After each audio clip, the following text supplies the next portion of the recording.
გამარჯობათ ბავშვებო, მოდი ლექსები წავიკითხოთ შემოდგომაზე. ლექსი შემოდგომა.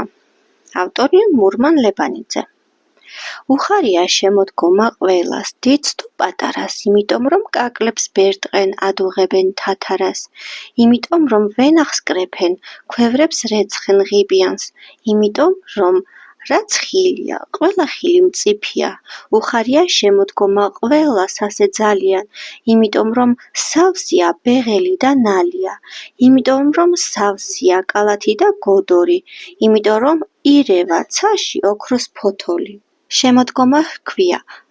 ლექსი მაყვალა მრევლიშვილისა. დახუნძლული ვენახების კარი არის ღია, აქეთ კვახის გორებია, იქ ვაშლები ყრია. დაკრიფეთო, ხეხილები ტოტებს დაბლახრიან, ქარვისფერი, შინდისფერი სიტკბო უდგას მტევანს, გოდრებს, კალათს მივაშველებთ, აღარ არის ტევა. საწნახელში ტაშფანდურა, ზვრებში ღამის თევა.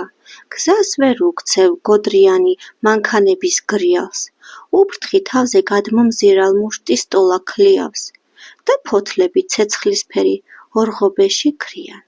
ამას ჩვენი დალოცვილი შემოდგომა ჰქვია. შემოდგომა ლექსი გრიგოლ აბაშიძისა. რამოდენა ვენახია ან რამდენი ყურძენია, რთველი დადგა მოსაკრეფად გამოსულან უთენია. მე ვენახში პირველად ვარ, ყველა ჩუმად მაკვირდება, ჯერ არც კრეფა შემიძლია, არც კალათი საკიდება. არც იმაზე ვდარდობ, წლეულს მოსავალი როგორია, ჩემს წინ მწიფე ყურძნით სავსე სამნაირი გოდორია, ერთში თეთრი, ერთში შავი, ერთში კიდევ ქარვისფერი, ხან ერთს ვკლაპავ, ხან მეორეს, ლამის არის დავითვერი.